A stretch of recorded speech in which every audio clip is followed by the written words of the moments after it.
উনি ছিলেন একদম প্রথম দিকে যারা যারা মুসলমান ছিল তাদের ভিতরে একজন। উনি রাসূলের বিখ্যাত সাহাবী। খাব্বাব ইবনে আরতের লাইফ হিস্ট্রি বায়োগ্রাফি ভীষণ কষ্টের। ওনার লাইফ হিস্ট্রি পড়লে চোখের পানি ধরে রাখা যাবে না, এতটা কষ্টের ওনার লাইফ হিস্ট্রি। উনি তো মাক্কিও না মাদানিও না, উনি মক্কারও কোনো অধিবাসী নন, উনি মদিনারও কোনো অধিবাসী নন, উনি অ্যাকচুয়ালি ইয়ামেনের অধিবাসী। ইয়ামেনের যে পল্লীতে উনি বসবাস করতেন ওই পল্লীতে একবার ডাকাত হয়। তৎকালীন সময়ে ডাকাত দল যখন ডাকাত করত, টাকা পয়সা সোনা দানা যা আছে সেগুলো তো কেটে দিত, মাল সামান যেগুলো নেওয়ার সেগুলো তো নিত, মেয়েদেরকে বন্দি করতো আর বাচ্চাগুলোরে বন্দি করতো আর পুরুষগুলোকে হত্যা করে দিত।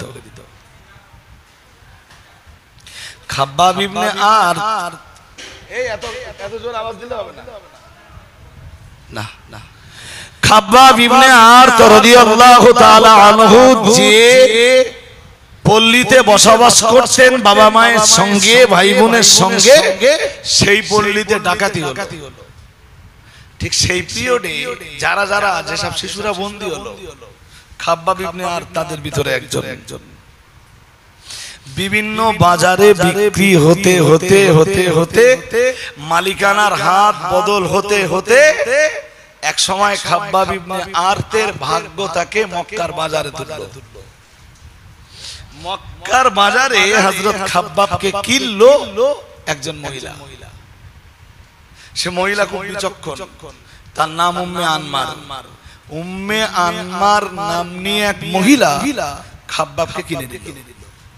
বরাবরই হযরত খাব্বাবের চেহারায় একটা সৌভাগ্যের নমুনা দেখা যেত, বুদ্ধিমত্তার একটা পরিচয়, একটা ছাপ তার চেহারাতে উপলব্ধ হতো।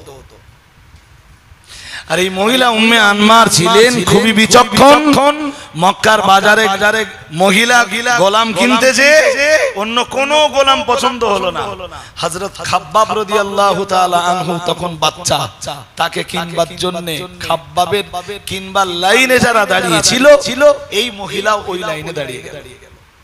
উম্মে আনমার যত খরিদ্দার লাগলো, যারা যারা দর হাঁকাচ্ছিল, উম্মে আনমার সবচেয়ে বেশি দামটা দিল। বলল সবচেয়ে বেশি দামটা আমার থাকলো, যে যত দাম দেবে আমি তার চেয়ে বেশি দেব, কিন্তু এই গোলাম আমার চাই। উম্মে আনমার খাব্বাবকে কিনে নিয়ে যখন বাড়ির পথে রওনা দিল, জিজ্ঞেস করলো খাব্বাবকে, তোমার নাম? হযরত খাব্বাব ইবনে আরত বললেন, আমার নাম খাব্বাব। বললেন বেশ, তোমার ভালো নাম, তো তোমার আব্বার নাম? বললেন আমার আব্বার নাম আরত। তো তোমাদের বসবাসের জায়গা? বললেন আমরা বাস করতাম ইয়ামেনে। মক্কার বাজারে গোলাম বলে তোমাকে বিক্রি করা হলো? বললেন এটা আমার তকদির, আমার কপাল। আমাদের পল্লীতে ডাকাতি হয়, আমি জানি না আমার মা কোথায়, আমি জানি না আমার আব্বা কোথায়, আমি জানি না আমার ভাই কোথায়, আমি জানি না আমার বোন কোথায়, আমি জানি না আমার পাড়ার লোকজন, আমার পাড়া প্রতিবেশীরা কোথায়, আমার গ্রামবাসীরা কোথায়। শুধু আমি এটুকুই জানি মক্কার বাজারে আমাকে বিক্রি করার জন্য তোলা হয়েছে। আর এ পর্যন্ত আমার বহু হাত বদল ঘটেছে।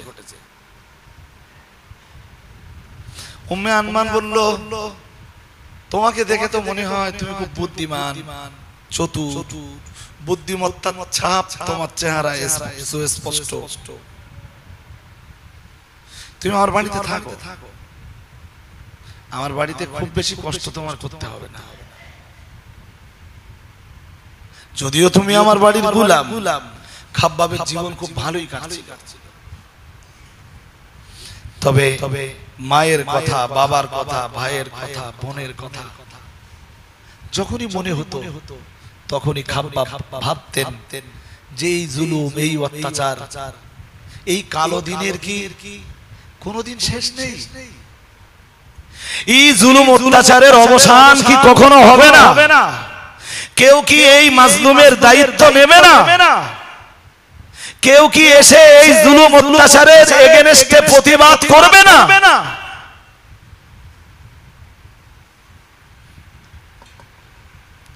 বারংবার এই চিন্তাটা হযরত খাব্বাবের ব্রেনে ঘুরপাক খেত। ইতিমধ্যে খাব্বাবের যে নারী খাব্বাবকে ক্রয় করেছিল ওই নারী খাব্বাবকে ডেকে বলল, খাব্বাব এইভাবে কতদিন তুমি বসে থাকবে? তুমি একটা কাজ করো, তোমাকে একজন ভালো কর্মকারের কাছে রেখে আসি, লোহার যন্ত্রপাতি তৈরি করা শেখো, তলোয়ার বানানো শেখো। খাব্বাবের ব্রেন ছিল খুব তীক্ষ্ণ। হযরত খাব্বাব খুব অল্প দিনের ভিতরে খুব ভালো তলোয়ার বানাতে শিখলেন। খাব্বাবের তলোয়ারের খ্যাতি তখন শুধু মক্কা না, শুধু মদিনা না, আরব দুনিয়ার বিভিন্ন কান্ট্রিতে পৌঁছে গেল। খাব্বাবের জন্য একটা দোকান তৈরি করে দেওয়া হলো। ওখানে তলোয়ার বানাতেন, ওই তলোয়ার বাজারে তুলে বিক্রি করতেন, যে পয়সাটা হতো ওনার মালিকের হাতে উনি তুলে দিতেন। তখনও হযরত খাব্বাবের জীবন খুব কষ্টের নয়, তবে মা নেই, বাবা নেই, এটা তো কষ্টের হবেই। আল্লাহ নবী সাহাবী হযরত খাব্বাব রাদিয়াল্লাহু তাআলা আনহু হঠাৎ একদিন তিনি শুনতে পেলেন মুহাম্মদুর রাসূলুল্লাহ সাল্লাল্লাহু আলাইহি ওয়াসাল্লামের আগমন ঘটেছে। এমন একজন মানুষের আগমন, এমন একজন মানুষের আগমন ঘটেছে, এমন একজন মানুষের আত্মপ্রকাশ ঘটেছে যিনি জালেমের এগেনস্টে প্রতিবাদের আওয়াজ তুলেছেন, যিনি অত্যাচারী ব্যক্তির বিরুদ্ধে প্রতিবাদের আওয়াজ তুলেছেন, যিনি মাজলুমের পাশে দাঁড়িয়েছেন, যিনি মাজলুমকে সাহায্য করেছেন, সহযোগিতা করেছেন, যিনি তামাম দেশের মাজলুমদের বোঝাগুলো নিজের মাথায় তুলে নিয়েছেন। প্রিয় নবী মুহাম্মদুর রাসূলুল্লাহ সাল্লাল্লাহু আলাইহি ওয়াসাল্লামের আওয়াজ যখন খাব্বাব ইবনে আরদের কানে এলো, নবী মুহাম্মদুর রাসূলুল্লাহ সাল্লাল্লাহু আলাইহি ওয়াসাল্লামের আওয়াজ পাওয়ার সঙ্গে সঙ্গে হযরত খাব্বাব ইবনে আরদ কোনো একদিন নিজের দোকানটা বন্ধ করে নবী মুহাম্মদুর রাসূলুল্লাহ সাল্লাল্লাহু আলাইহি ওয়াসাল্লাম তখন তিনি দারে আরকামের ভিতরে অবস্থান করছিলেন। আমার আল্লাহর নবী আল্লাহর হাবিবকে ডাক দিয়ে বললেন, ইয়া রাসূলুল্লাহ, ইয়া হাবিবাল্লাহ, হুজুর আজকে আপনার সমাবেশে আমি নতুন একজন ব্যক্তি, আমার বাড়ি আমার দেশে, আমি মক্কার কোন একজন মহিলার বাড়ির গোলাম। ইয়া রাসূলুল্লাহ, ইয়া হাবিবাল্লাহ, হুজুর এতদিন ধরে আমি তো ভাবতাম এই মানে মক্কার বাজারে কিংবা ইয়ামান দেশে অথবা পৃথিবী জুড়ে গোলাম কেনা বেচা কবে বন্ধ হবে, কবে মানুষ মানুষের প্রতি জুলুম অত্যাচার বন্ধ করবে, কবে মানুষ চুরি চাকারি ডাকাতি খুনরাজানি বন্ধ হবে, মানুষের জীবনে কালো যে ঘন অন্ধকার দিন নেমে এসেছে, এই ঘন কালো অন্ধকার দিনের কবে অবসান ঘটবে, কে এই ব্যাপারটায় ভূমিকা গ্রহণ করবে? না না না না না, তামাম আরব দুনিয়াতে তো আমি কারোর সন্ধান পাইনি। ইয়া রাসূলুল্লাহ, ইয়া হাবিবাল্লাহ, হুজুর আমার কপাল বোধহয় খুবই সুপ্রসন্ন ছিল। ইয়া রাসূলুল্লাহ, ইয়া হাবিবাল্লাহ, হুজুর আমার তাকদীর আমাকে মক্কায় হাজির করে দিল। যে মুহূর্তে আমি সন্ধান পেয়ে গেলাম আপনি জালেমের পাশে না দাঁড়িয়ে আপনি মাজলুমের পাশে দাঁড়িয়েছেন। ইয়া রাসূলুল্লাহ, ইয়া হাবিবাল্লাহ, হুজুর আপনি শোষণকারীর পাশে না দাঁড়িয়ে আপনি শোষিত ব্যক্তির পাশে দাঁড়িয়েছেন। যখন আমার কানে এই আওয়াজটা পৌঁছে গেল, আপনি রক্তক্ষরণকারীদের পাশে না দাঁড়িয়ে যাদের থেকে রক্ত ঝরছে আপনি তাদের পাশে দাঁড়িয়েছেন। ইয়া রাসূলুল্লাহ, ইয়া হাবিবাল্লাহ, হুজুর নির্যাতিত গোলাম আর দাসদের পাশে আপনি দাঁড়িয়েছেন। ইয়া রাসূলুল্লাহ, ইয়া হাবিবাল্লাহ, হুজুর যখনই আমি শুনলাম আপনি মানবতার পক্ষে কথা বলছেন, আমি এক বিন্দু বিসর্গ দেরি না করে আমার দোকানটা বন্ধ করে দিয়ে আমি আপনার দরবারে হাজির হয়েছি। হুজুর আপনি আমাকে কালেমা পড়ে মুসলমান বানিয়ে দিন। খাব্বাব ইবনে আরত যখন মুসলমান হয়ে গেলেন, প্রিয় নবী মুহাম্মদুর রাসূলুল্লাহ সাল্লাল্লাহু আলাইহি ওয়াসাল্লাম খাব্বাব ইবনে আরতকে ডাক দিয়ে বললেন, হে আমার সাহাবী খাব্বাব ইবনে আরত, এখন তুমি বলো না তোমার আসলে পরিচয় কি? তোমার তো দেখে মনে হয় না তুমি এই মক্কার কোন বাসিন্দা, তুমি এই আরব দেশের কোন বাসিন্দা। খাব্বাব ইবনে আরত বললেন, ইয়া রাসূলুল্লাহ, আসলে আমি সৌদির নই, আসলে আমি মক্কা নগরীর কেউ নই। আমার বাড়ি সুদূর ইয়ামান দেশে, আমার পল্লীতে একদল লোক তারা ডাকাত করতে যায়। ইয়া রাসূলুল্লাহ, ইয়া হাবিবাল্লাহ, হুজুর আমাদের মাল সামানগুলো তারা কেড়ে নেয়। হুজুর আমাদের ভিতরের পুরুষ যারা তলোয়ার ধারণ করতে পারত, ওরা তাদের সবাইকে হত্যা করে ফেলে। ইয়া রাসূলুল্লাহ, নারী আর শিশুদেরকে ওরা বন্দী বানায়। আমি জানি না আমার জননী আমার মা কোথায়, আমি জানি না আমার আব্বা জান কোথায়। ইয়া রাসূলুল্লাহ, আমার ছোট ছোট ভাই বোনেরা কোথায়? আজ অবধি আমার কাছে কোনো সন্ধান নাই।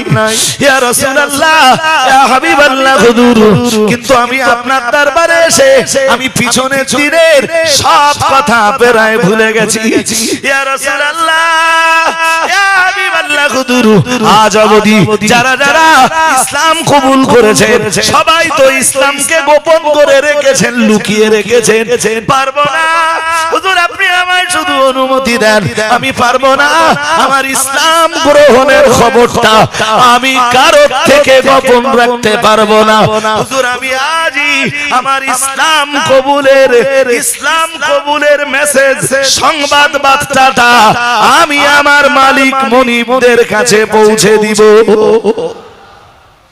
তাতে হুজুর আমি কালেমা পড়ার জন্য আমার জীবনে যত কষ্ট নেমে আসবে আমি সহ্য করতে তৈরি আছি। খাব্বাব রাসূলের এমন একজন সাহাবী মক্কার মাটিতে দাঁড়িয়ে যার জন্য কান্নার মতো কেউ ছিল না। খাব্বাব প্রথম মক্কার মাটিতে দাঁড়িয়ে পাহাড়ের উঁচু জায়গাতে দাঁড়িয়ে উচ্চ আওয়াজে বলেছিলেন, আশহাদু আল্লা ইলাহা ইল্লাল্লাহ ওয়া আশহাদু আন্না মুহাম্মাদান আবদুহু ওয়া রাসূলুহু। আমরা তো ইসলাম খুব সহজে পেয়েছি বলেই ইসলামের প্রতি আমাদের ভালোবাসা নেই, ইসলামের প্রতি আমাদের মহব্বত নেই। ইসলাম খুব সহজে পেয়েছি বলেই ইসলামের বিধিবিধানের প্রতি আমাদের কোনো মায়া মমতা নেই। ইসলাম যারা কষ্ট করে পেয়েছিল তাদের কাছে ইসলামের একটা ছোট্ট বিধানের অনেক দাম ছিল, অনেক মূল্য ছিল। খাব্বাব ইবনে আরত পাহাড়ের উপরে দাঁড়িয়ে ঘোষণা দিয়ে এবার নিজের কাজের জায়গাতে চলে গেলেন। কাজের জায়গাতে যে ওই কাজ করছিলেন আর তো কিছু জানেন না, এখনো তো কোরআন শিখবার মতো কোনো পরিবেশ তিনি পাননি। আজকে তো প্রথম দিন, সবে তো তিনি কালেমা পড়েছেন, শুধু কালেমাটাই শিখেছেন। কাজ করছিলেন লোহার যন্ত্রপাতি তৈরি করার কাজ, তলোয়ার বানানোর কাজ, আর উচ্চ আওয়াজে পড়ছিলেন আশহাদু আল্লা ইলাহা ইল্লাল্লাহ ওয়া আশহাদু আন্না মুহাম্মাদান আবদুহু ওয়া রাসূলুহু। খুব ভক্তির সাথে পড়ছিলেন, সুবহানাল্লাহ। কখনো পড়ছিলেন লা ইলাহা ইল্লাল্লাহ মুহাম্মাদুর রাসূলুল্লাহ সাল্লাল্লাহু আলাইহি ওয়াসাল্লাম।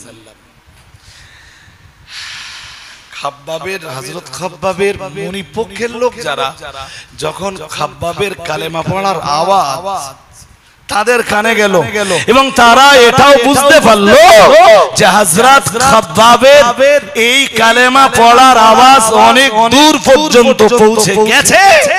মক্কার মনিপক্ষের মালিক পক্ষের লোক যারা ছিল তাদের ভিতরে একটা ত্রাস ঢুকে গেল যে খাব্বাবকে যদি আটকানো না যায়, যাদের বাড়ি যা গোলাম আছে গোলামগুলোর হয়তো আর আটকানো যাবে না, সবাই হয়তো মুহাম্মাদের দরবারে যে কালেমা পড়বে।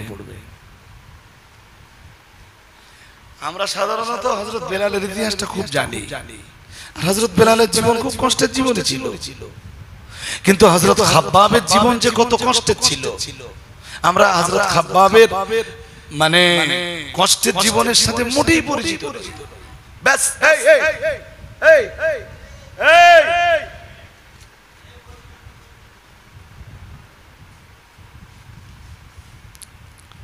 হযরত খাব্বাব রাদিয়াল্লাহু তাআলা আনহুর মনিব পক্ষের লোকেরা বিরাট ভাবে খেপে গেল, বিশেষ করে যে মহিলা ওনাকে কিনেছিলেন তার নাম তো উম্মে আনমার। উম্মে আনমারের ভাইয়ের নাম ছিল সিবা ইবনে আব্দুল উজ্জা। সে ছিল ইসলামের বিরাট বড় এক দুশমন এবং মক্কার কোন একটা গোত্রপতি। মক্কার তৎকালীন খুজা গোত্রের একজন লিডার। উম্মে আনমার তার ভাইকে ডাকলো, ডেকে ভাইকে সঙ্গে নিয়ে হযরত খাব্বাবকে জিজ্ঞেস করলো, বলল শুনছি তুমি নাকি বেদিন হয়ে গেছো।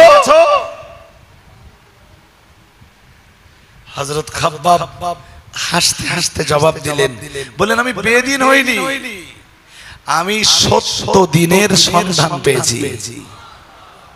কে বলল আমি বেদিন হয়ে গেছি?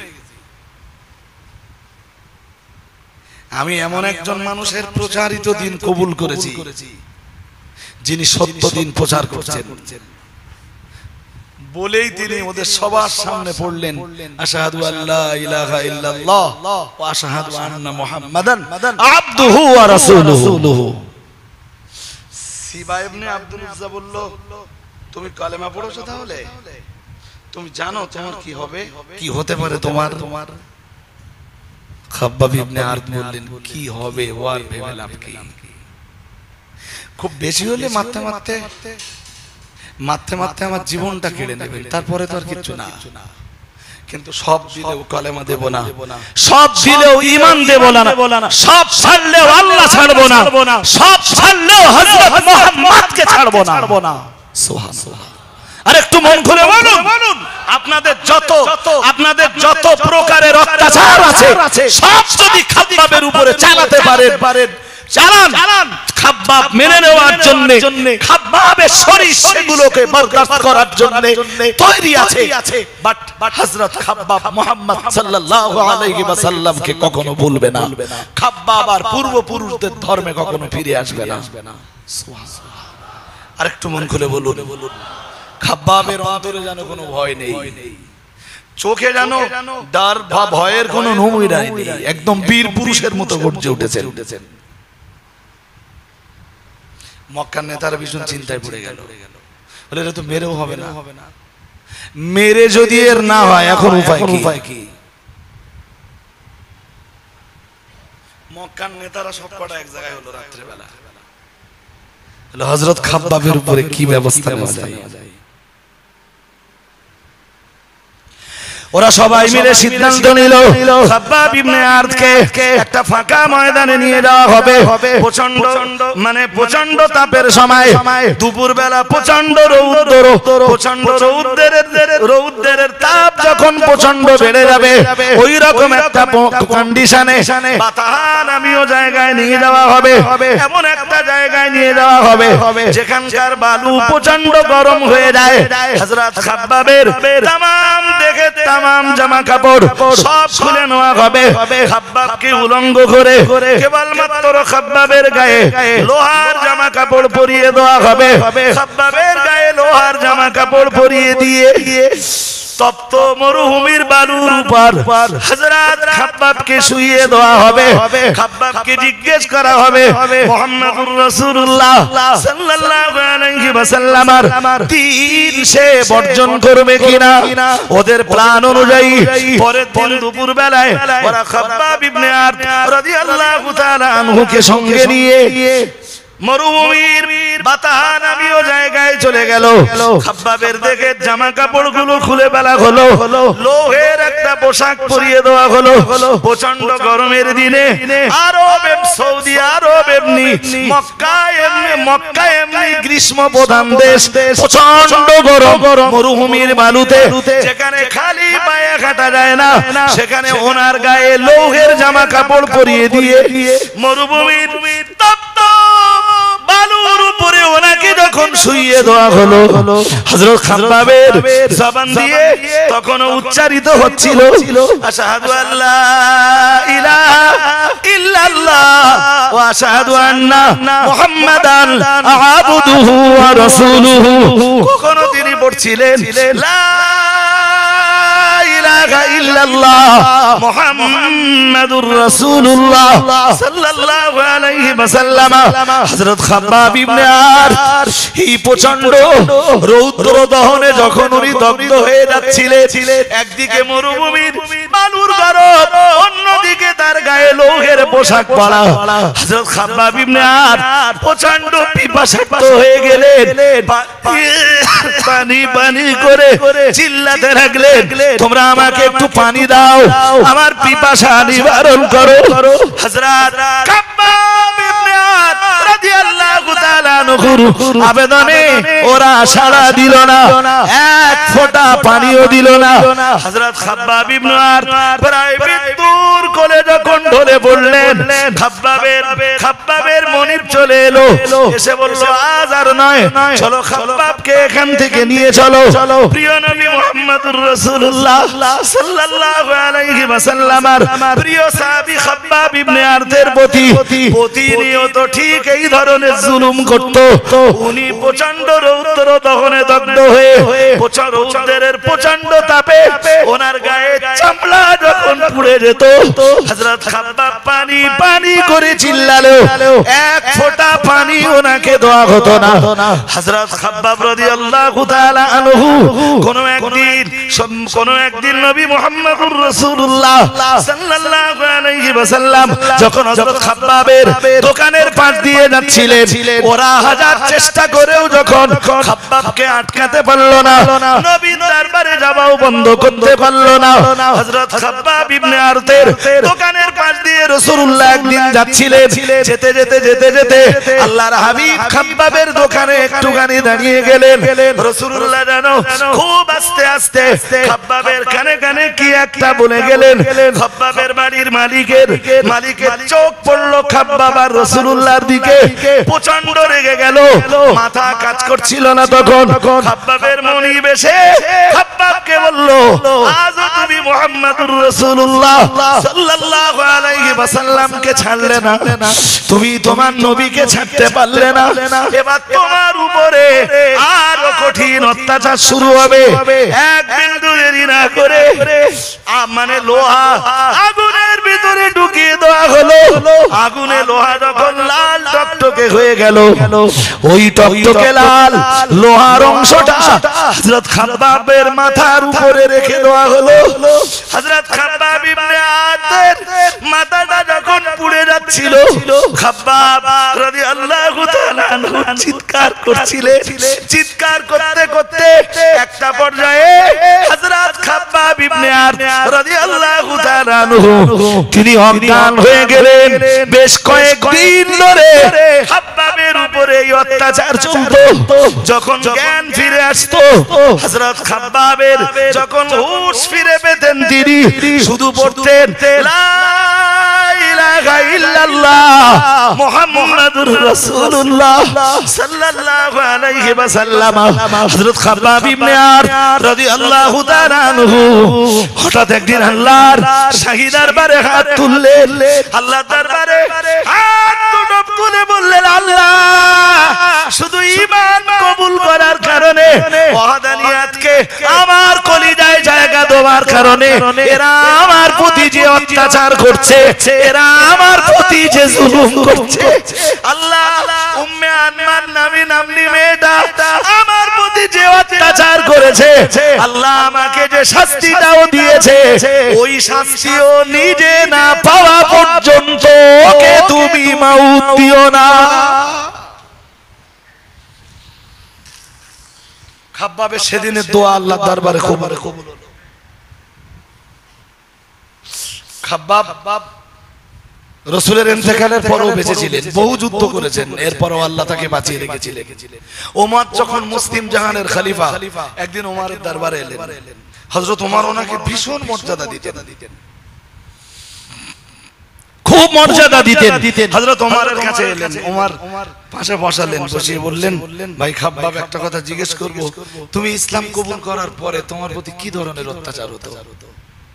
উনি ছোট্ট একটা ইতিহাস শুধু তুলে ধরলেন, বললেন একবার আমাকে মরুভূমিতে নিয়ে যাওয়া হলো, মরুভূমির গরম বালুতে আমাকে শুইয়ে দেওয়া হলো, ওরা যখন ভাবলো যে একে শাস্তি দেওয়ার জন্য মরুভূমির বালি যথেষ্ট নয়, গরম বালু যথেষ্ট নয়, তখন ঠিক ঠিক আমার পিঠের তলায় ওরা জ্বলন্ত অঙ্গার ওরা আমার পিঠের তলায় রেখে দিল। আল্লাহ নবী সাহাবী খাব্বাব ইবনে আরত রাদিয়াল্লাহু তাআলা আনহু সাহাবী ওমরকে ডাক দিয়ে বললেন, ও নবী সাহাবী ওমর, আমাকে ওই জ্বলন্ত অঙ্গারের উপরে শুইয়ে দেওয়া হলো। আমার গায়ের আমার দেহের রক্ত, আমার দেহের চামড়া পুড়ে যেত, গোশত পুড়ে যেত, ওখান থেকে রক্ত ঝরতে ঝরতে ঝরতে ঝরতে ওই অঙ্গারের আগুনগুলো নির্বাপিত হলে তবেই ওরা ঠান্ডা হয়ে যেত। হযরত খাব্বাব ইবনে আরত এরপরে নিজের জামাটা তুললেন, নিজের জামাটা তুলে বললেন, একবার আপনি আমার পিঠের দিকে তাকিয়ে দেখুন। হযরত ওমরের সামনে যখন জামাটা তুললেন, উপস্থিত সাহাবারা দেখতে পেলেন হযরত খাব্বাব ইবনে আরতের প্রতি এত অত্যাচার, এত জুলুম হয়েছে, এত অত্যাচারের শিকার তাকে হতে হয়েছে।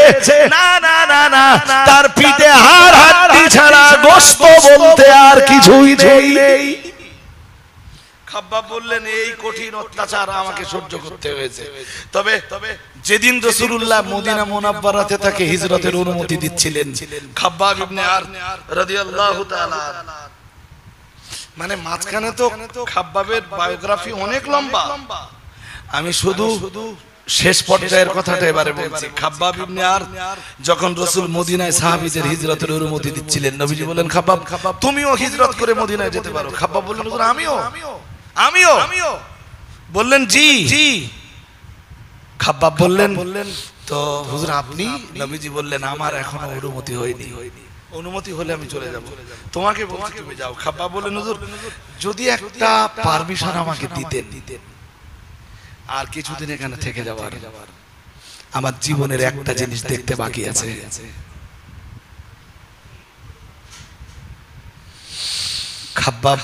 খাব্বাবের কথা শুনে নবীজি বললেন, কি?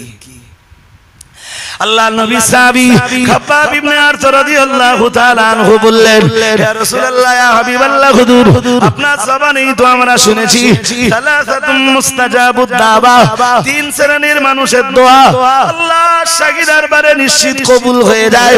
ইয়া রাসূলুল্লাহ, আপনি তো বলেছেন এক নম্বরে দাওয়াতুল ওয়ালিদাইন, বাবা মায়ের দোয়া সন্তানের জন্য আল্লাহর কাছে অবশ্যই কবুল হয়ে যায়। হুজুর আপনি দুই নম্বরে বলেছেন দাওয়াতুল মুসাফির যারা, তাদের দোয়া আল্লাহর দরবারে নিশ্চিতভাবে কবুল হয়ে যায়। হুজুর আপনি তিন নম্বরে বলেছেন দাওয়াতুল মাজলুমের দোয়া আল্লাহর শাহী দরবারে কবুল হয়ে যায়। ইয়া রাসূলুল্লাহ, ইয়া হাবিবাল্লাহ, হুজুর উম্মে আনমার নামনি মেয়েটা যখন আমার উপরে অত্যাচার করত, আমার উপরে যখন নির্যাতন চালাতো, হুজুর একদিন আমার মাথায় লোহা গরম করে যখন সে আমায় কষ্ট দিচ্ছিল, হুজুর কষ্ট পেতে পেতে পেতে পেতে আমি যখন একটা পর্যায়ে অজ্ঞান হয়ে গেলাম, আমি অজ্ঞান হয়ে যাবার পরেও দেখলাম ওই আনমার নামনি মহিলা লোহা তপ্ত রড আমার মাথা থেকে সরিয়ে নেয়নি। তখনও পর্যন্ত ইয়া রাসূলুল্লাহ, তখনও পর্যন্ত আমার চামড়া পুড়ে যাচ্ছিল, গোশত পুড়ে যাচ্ছিল, আমার জবান দিয়ে বার হচ্ছিল লা ইলাহা ইল্লাল্লাহ মুহাম্মাদুর রাসূলুল্লাহ সাল্লাল্লাহু আলাইহি ওয়াসাল্লাম। ইয়া রাসূলুল্লাহ, ইয়া হাবিবাল্লাহ, হুজুর ওই সময় আমি হুঁশ ফিরে পাবার পরে কালেমা পড়ে নিয়ে আল্লাহর শাহী দরবারে এক আবেদন করেছিলাম। হুজুর আমি আল্লাহকে ডাক দিয়ে বলেছিলাম, এই মহিলা আমাকে যে ধরনের শাস্তি দিয়েছে, আল্লাহ তাআলা ওই রকম শাস্তি এই মহিলাকে যতদিন আপনি না দেবেন, এই মহিলাকে আপনি যেন মারবেন না। আর এই মহিলার শাস্তিটা আপনি আমায় একটু চোখে দেখাবেন। হুজুর আমি আজকেই তো হিজরত করে মদিনায় যেতে পারতাম, আপনি হিজরতের অনুমতি দিয়েছেন, কিন্তু এখন একটু অনুমতি দেন, যতদিন পর্যন্ত এই রমণী, এই মহিলাকে আমার মতো শাস্তি না পেতে দেখব, ততদিন আমি খাব্বাব মক্কা ছেড়ে মদিনায় হিজরত করব না। বলেন, হুজুর এইটার জন্য আমার একটু অনুমতি দরকার। আপনার নির্দেশ হুজুর আমার শিরোধার্য। আমার অ্যাভয়েড করার অধিকার নেই, কিন্তু একটু অনুমতি চাচ্ছি, হুজুর আমাকে দেন। নবীজি বললেন ঠিক আছে। বললেন শোনো, তুমি এইটার জন্য অপেক্ষা করছো যখন আর খুব একটা বাকি নেই। দেখো কি খেলা শুরু হয়।